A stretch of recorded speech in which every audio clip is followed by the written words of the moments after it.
Hello and welcome to the Hard to Handle Sports Podcast. This is episode number 36. My name's Ismael San Juan. Thank you so much for being here. Dak Prescott finally gets his deal. 4 years, $160 million. He finally gets it done. He's going to be a Cowboy for the next 4 years. I'll give my thoughts on that deal. Aaron Jones and Kenny Golladay don't get deals. They are now free agents. They didn't get tagged. I'll give my thoughts on where they're going to end up this offseason, this free agency. And in the All-Star break, Steph Curry goes off in the three-point contest, defeating Mike Conley, and wins his second three-point contest. Shooting display was amazing. Steph Curry, my God, you're amazing. All of that on this episode of the Hard to Handle Sports Podcast. Let's get started. Dak Prescott had been playing hardball with Jerry Jones and the Cowboys. For the last 2 years, he got tagged. He bet on himself. Unfortunately for him, he got injured, broke his ankle against the Giants last season, and many thought that would put the Cowboys in position to lowball him, to give him a bad offer, to give him maybe not the contract that Dak Prescott was anticipating, that him and his team was anticipating, but they finally get it done. 4 years, $160 million, $126 million in guarantees. No trade clause, no tag provision. He is going to be there the whole 4 years. They can't trade him unless he wants to get traded, and they can't tag him anymore. So this dance that they did this time around is not going to happen again. Dak Prescott, 4 years, $160 million. In my opinion, this is a better deal for Dak Prescott than the deal that Patrick Mahomes got for the Chiefs. Patrick Mahomes' deal averaged $45 million a year, but it's for the next 10 years, and he had 2 years left on his contract, so he's still tied up for 11 years. When Dak Prescott ends his contract in 4 years, Mahomes is still going to have 7 years on his contract. I don't know. Dak Prescott, I think he played it good. He took a risk. The risk was probably super stressful. I know when he got hurt, I was worried for him. I felt bad for him. I thought he cost himself some money. I thought that the ankle, I didn't know how bad it was going to be, if he's going to be able to come back. It was very gruesome, very hard to watch. But now I'm happy for Dak Prescott. He had a tough year. His brother died. The injuries, not getting the contract that he wanted. All of this stuff, seeing the Cowboys just completely fall apart without him. I know it must have been a hard year for Dak Prescott. But he gets paid. He gets his contract. I'm very happy for him. Finally gets it done. He is one of the better quarterbacks. I'm happy for him, but I do think it's a little bit of an overspend by the Cowboys. But it's not really their fault. That's how the quarterback market works nowadays. If you're the next guy up, if you have leverage on your team, you're gonna get paid. We've seen it. We've seen it with Wentz, Goff. We're probably going to see it with Jackson and Mayfield, Baker Mayfield and Josh Allen. We're probably going to see it with all these quarterbacks. They're going to keep raising the bar, keep getting massive contracts.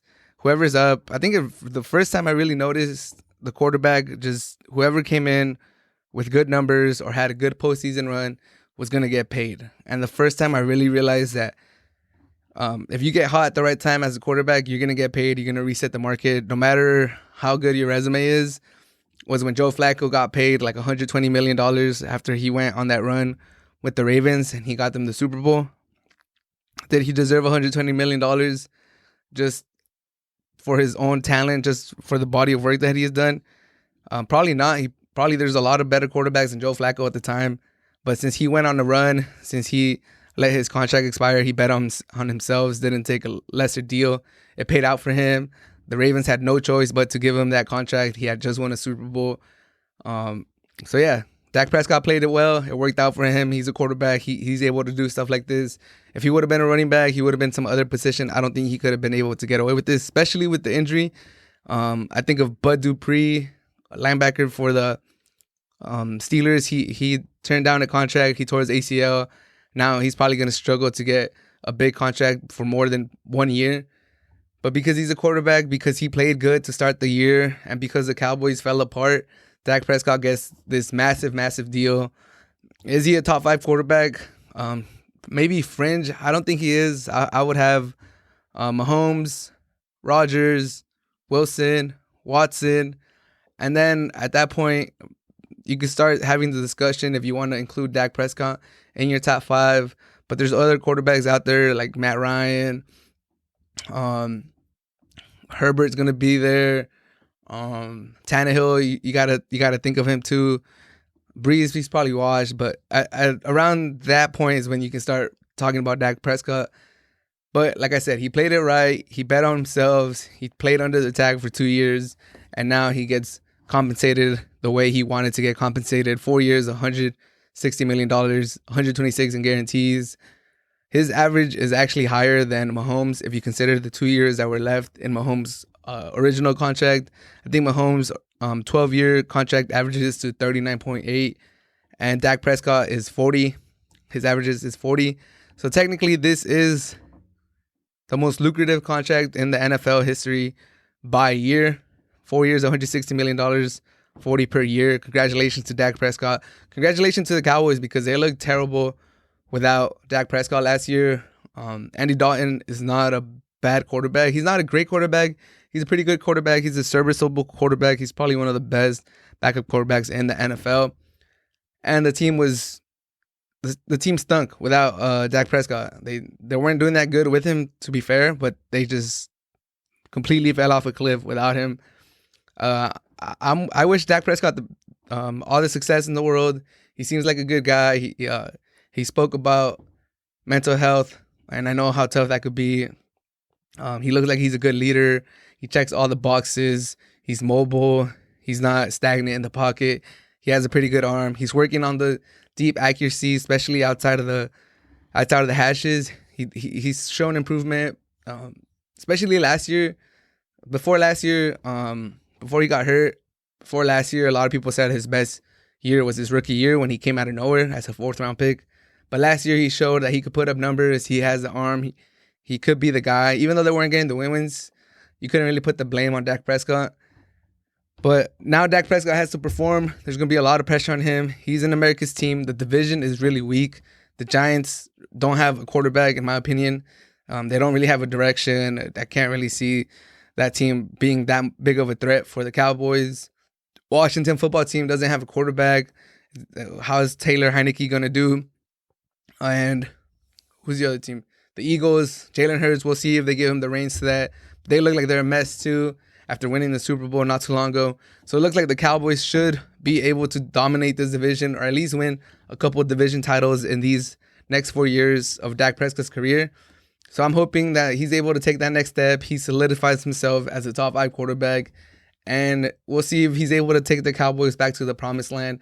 The Cowboys had a rich history in the 90s or whenever they won those championships. And now they've been struggling. They haven't even made a conference game in forever, a conference championship game. And I believe over 20 years since like the 90s.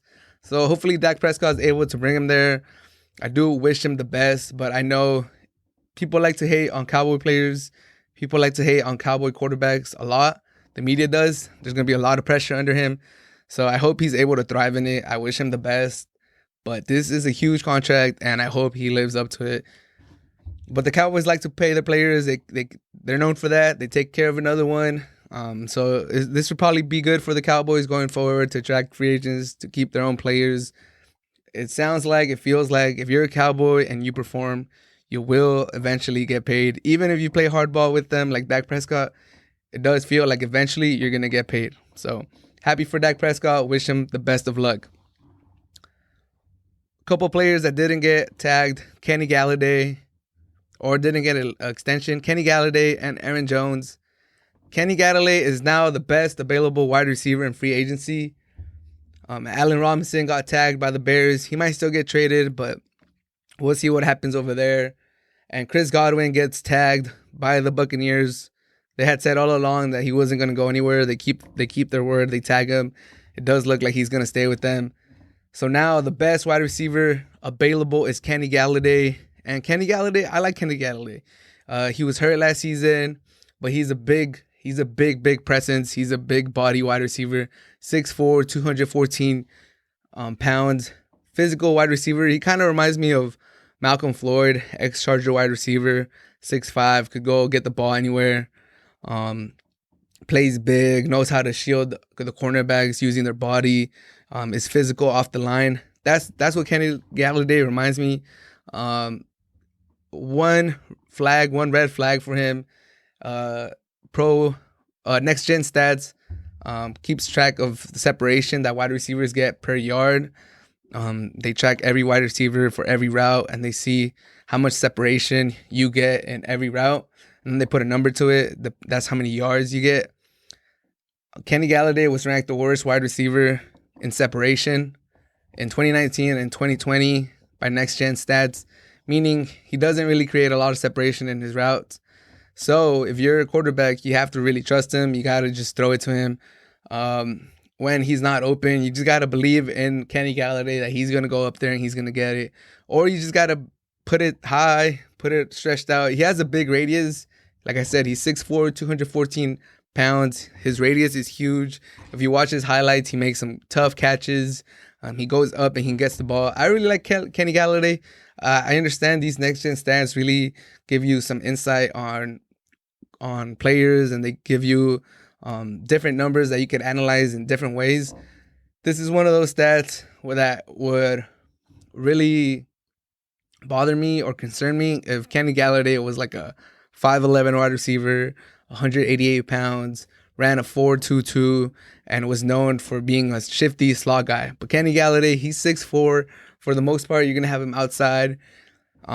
If he's covered, you're going to throw it up, back shoulder. Just put it high for him. He's a threat in the goal line. He could get touchdowns. He led the NFL in receiving touchdowns in 2019.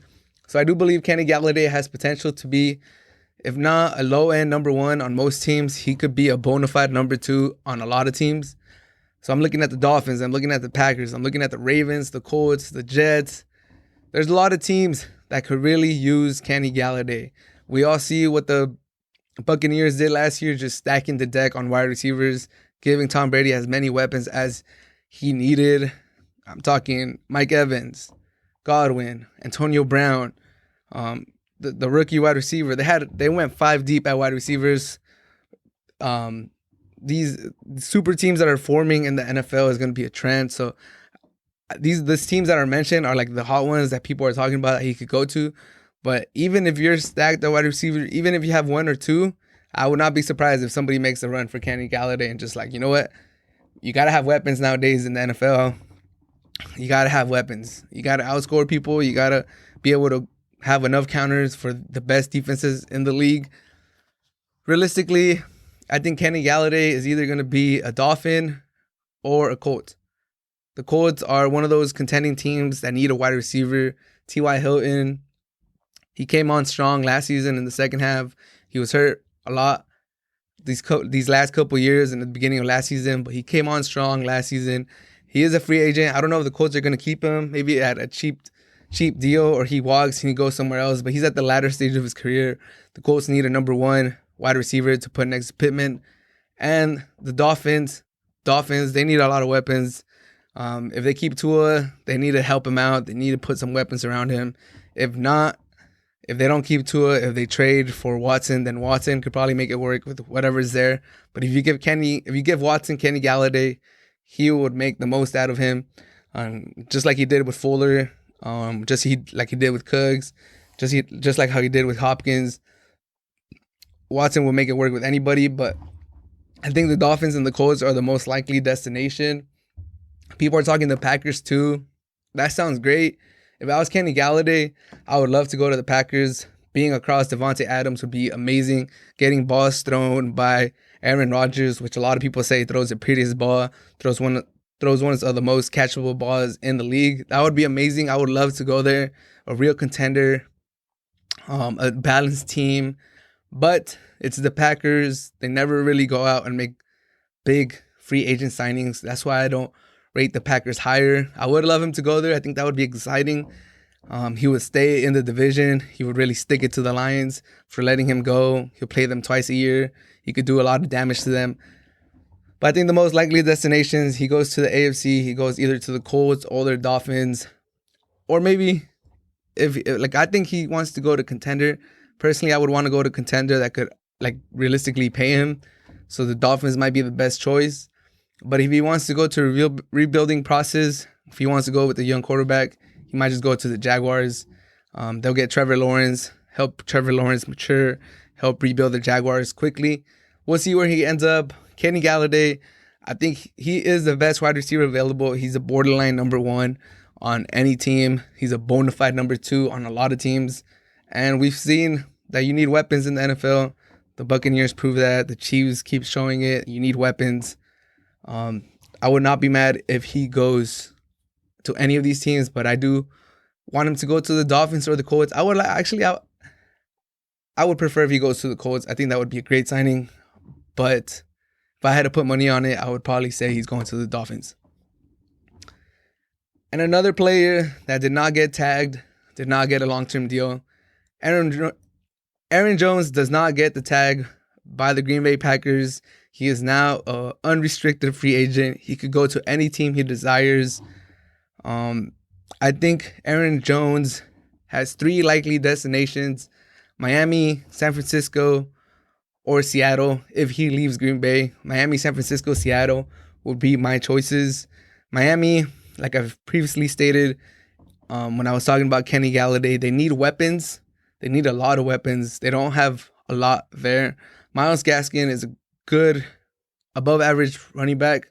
They might just give him the reins, see what he could do next year. If he could be the every down back and, be their number one. But I think Aaron Jones is a major upgrade over Myles Gaskin, and he would be great for them. They need weapons, like I said. Even if they get Watson, they need weapons. If they keep Tua, then they desperately need weapons. They got to help Tua as much as they can, because from what I've seen from Tua, he's kind of limited, but he did hurt his hip last offseason, so we'll give him another chance. But back on Aaron Jones, Miami is a good choice. It looks like they're trending upwards. He should make the playoffs with them next year. He could help them. He could help catch up that offense to their defense. In San Francisco, if he goes to San Francisco, Shanahan runs one of the best offensive running schemes in the NFL. I think it would be paradise. It's a paradise for running backs. He does use a lot of running backs, so that might get annoying if you want to be a number one and a true bell cow. But he hasn't had a running back like Aaron Jones since he's been in SF. Aaron Jones could do everything. He could run the ball down the middle. He could take it on the edge. He could catch. He's a well-rounded running back. He might not be an elite running back, like a top 3, top 5 running back, but he's definitely top 10, and he could do a little bit of everything really, really well. So SF looks like a very likely destination. Seattle, Carson is a free agent as well. He has a lot of injury history. I don't know if they're going to keep him. It looks like they might let him walk just because of that injury history that he has. So Seattle would be another good spot for Aaron Jones. If they keep Russell Wilson, he could be that every down back for Russell Wilson. Seattle likes to run. I know there's rumors that they're trying to be a more passing team. They're trying to get away from just straight running the ball every single time. But regardless, Aaron Jones could be a weapon out of the backfield. He could help them transition into a passing team. He's a good catching running back. He could pick up blitzes in passing downs. So Aaron Jones to Seattle would also be a good destination for him. But I think ultimately he's going to stay in Green Bay. He got drafted by them. He developed with Green Bay.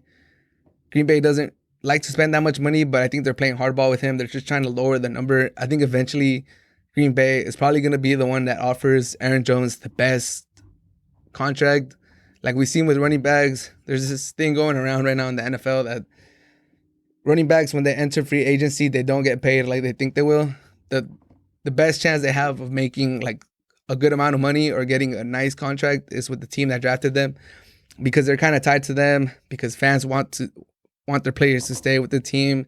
They already build, a good history, a good rapport with the team. So I think Green Bay ultimately gives them a pretty decent contract, and Aaron Jones ends up staying as a Green Bay Packer. But it looks like it's going to be a wild offseason, so I would not be surprised if Aaron Jones ends up going somewhere else. But I do like him with Green Bay. Green Bay does have other running backs. They got the rookie Dylan that they drafted and I think his name's Williams. The other running back, he might leave. He's a free agent too, but I do want Aaron Jones to stay with Green Bay. I'm a free agent fan, but I would not be mad if the Packers make the Super Bowl. I don't know if they're going to win it, but I kind of want to see Aaron Rodgers get another ring just because he looks like a very entertaining and likable person now that he's been on the Pat McAfee show. I really like him. I enjoy hearing those conversations. I'm rooting for Aaron Rodgers to win another one.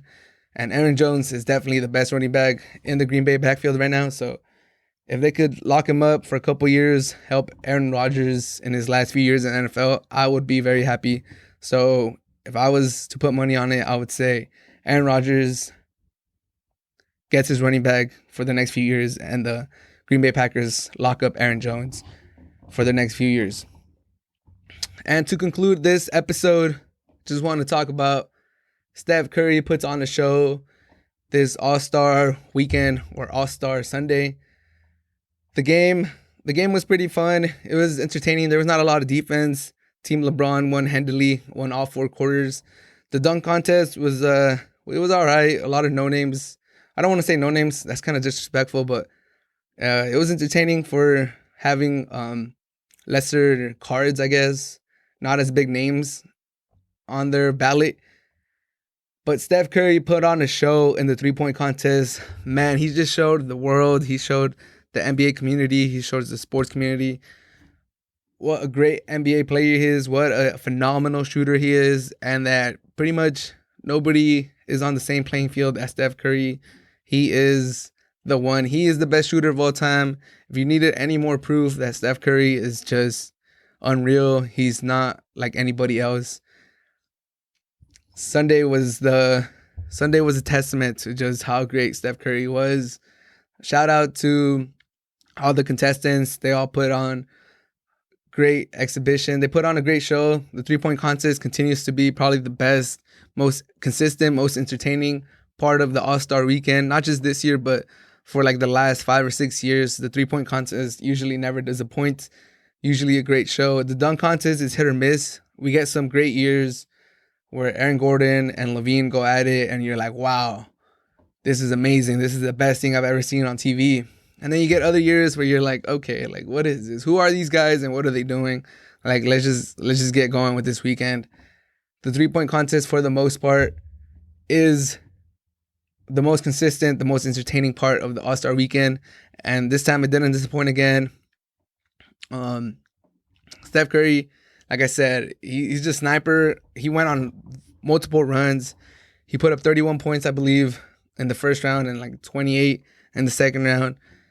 Just unbelievable display of shooting.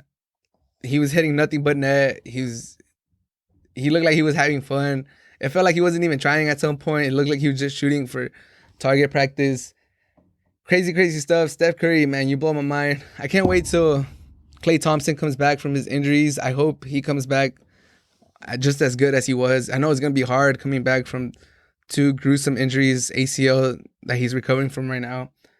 But I would like to see Steph Curry and Klay Thompson go at it in the future years. Hopefully there's another 3-point contest where both of them are part of it and we're able to see them duke it out in the All-Star weekend. I think that would be amazing. I want to see that happen. I'm glad Steph Curry does the 3-point contest. If I was to do an analogy, I'm very thankful that Steph Curry does the 3-point contest because we never got to see LeBron do the dunk contest, and I feel like he kind of robbed us of that. Like the same joy that I feel when I see Steph Curry go and give amazing shooting displays in the 3-point contest, and just I'm marveled by what he does, and I'm lost for words, and I'm just on Twitter tweeting, and everyone's tweeting about it, and everyone's going crazy, and everyone's tweeting something with Steph Curry. You look up Steph Curry on Twitter, and everyone is, Twitter's blowing up with Steph Curry. He's trending #1 worldwide. That would be the same thing that would happen, but probably to a bigger scale. If LeBron James ever did a dunk contest, that would be his element. He would put on a show. I'm sure of it. Like the ferociousness that he throws down dunks, the hops that he has, the hops that he had before too, even more than right now. I think it would be a sight to behold. So I'm still kind of salty that LeBron James never did it, but I appreciate Steph Curry for giving us a show. I think this is his third time he's done it. He's won one, he's lost one, and now he's won another one.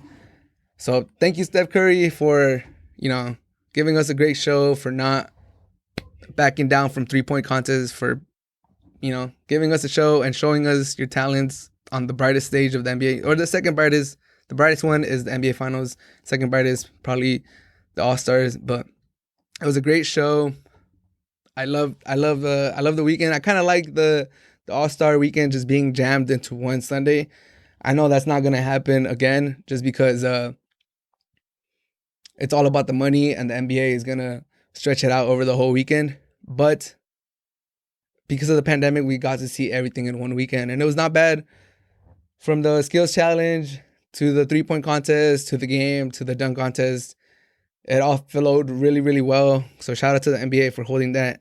Shout out to the NBA players for putting on a show and giving us something to watch this Sunday. It was very entertaining. And one more time, shout out to Steph Curry. He doesn't have to do this. He doesn't have to do the 3-point contest, but he does. And he puts on the show, and it's fun to watch, and it's fun to talk about it. And you just get marveled because we're watching the best shooter of all time put on the show. So I tip my hat. I don't have a hat on right now, but I tip my hat to Steph Curry. Thank you for putting on the show. It was great. Even now thinking about it, I'm just like, wow, that was great. That was great to see. You can tell even the other NBA players really enjoy watching him shoot. It's really fun. But that should conclude episode number 36 of the Hard to Handle Sports Podcast. Episode 37 should be coming out soon. I have my boy Jason. He's going to come on. He's from Sacramento. Met him in San Francisco, playing at school. He's a great guy. He loves sports. He really knows his sports, so it's going to be a fun, entertaining conversation. So tune in for that on the next episode of the Hard to Handle Sports Podcast. Follow me on Twitter, Instagram, all the deal. Subscribe to the podcast on Apple Music, Spotify, Amazon Music, YouTube. Wherever you watch this, subscribe. Thank you for the support. Y'all have a great rest of your day. Out.